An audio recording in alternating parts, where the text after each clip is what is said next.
rentre dans la grosse période de fête de fin d'année pour les pâtissiers, les boulangers. Donc on va réaliser pour cette trêve des confiseurs des beaux petits sablés. Donc moi ce que je vous propose c'est du sablé craquant. Alors c'est une vieille recette de grand-mère qui est toute simple puisqu'en fait c'est du beurre qui est pommade sur lesquels on vient poser tous les ingrédients, c'est-à-dire la poudre d'amande ou de noisette si on le souhaite à la noisette, la farine bien sûr, un petit peu de zeste de citron si on veut que ça soit au citron, bien sûr des œufs et du sucre glace. Et ensuite on malaxe le tout pour obtenir une pâte que l'on va étaler régulièrement. Et comme c'est une pâte qui est assez friable, il faut la laisser bien reposer au froid avant de l'emporte-piécer.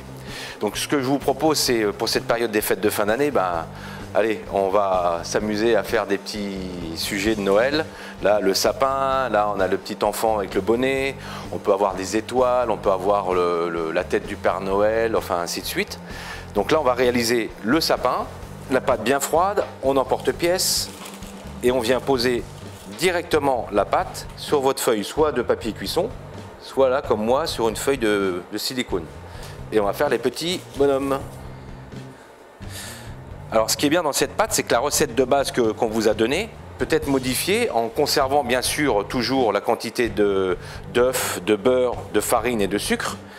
Mais on peut la parfumer avec des gousses de vanille, avec du café en poudre, avec de la poudre de pain d'épices, avec des zestes d'agrumes, citron, orange, pamplemousse, yuzu.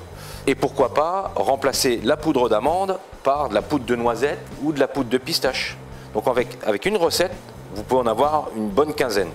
Alors ce qu'on peut faire aussi, c'est lors du mélange de la pâte, vous terminez votre pâte nature, vous la divisez en 2 ou 3 petits paquets de poids identiques et vous pouvez les parfumer différemment. Vous en gardez un nature, un vous allez mettre un peu de zeste de citron et l'autre un peu de poudre de pain d'épices par exemple. Et là vous remélangez, mais par contre délicatement, de façon à ne pas apporter de l'élasticité à la pâte. Et là vous avez donc du coup 3 parfums de pâte identiques avec des parfums différents. Alors maintenant on va s'amuser un petit peu, donc ça peut être fait en famille. J'ai une douille, ça pourrait être un petit rond, un petit emporte-pièce ou autre. Et je vais dessiner de façon à faire un bonnet. Après on va faire les petits boutons, donc là vous pouvez prendre, là moi j'ai un petit ustensile en plastique avec une forme un peu triangulaire. On peut faire les petits yeux. Faut pas trop marquer, ça sert à rien. Et puis pour les sapins, là j'ai des petits ustensiles tout simples qu'on peut trouver n'importe où. Ça on s'amuse. Donc là on va marquer, on va emprunter Joyeux Noël. Et après pour apporter les petits cristaux de neige, on va poudrer de sucre semoule un petit peu les sapins. Voilà, et on peut faire pareil sur le petit bonnet. Donc là, une fois que tout est détaillé, décoré, cuisson des sablés 150 degrés. Jamais trop fort, de façon à ce que le sablé soit cuit bien régulièrement pour que le beurre soit conservé par la caramélisation du sucre et que la cuisson du sablé soit uniforme autant sur le dessus que sur le dessous. Ce qui va vous permettre à vos sablés de pouvoir se conserver beaucoup plus longtemps. Et puis bien sûr d'être meilleurs parce qu'ils vont être craquants. Et c'est parti, environ 20 minutes. Les sablés se conservent très bien pendant environ 2, 3, voire 4 semaines, à condition de les avoir dans un endroit sec.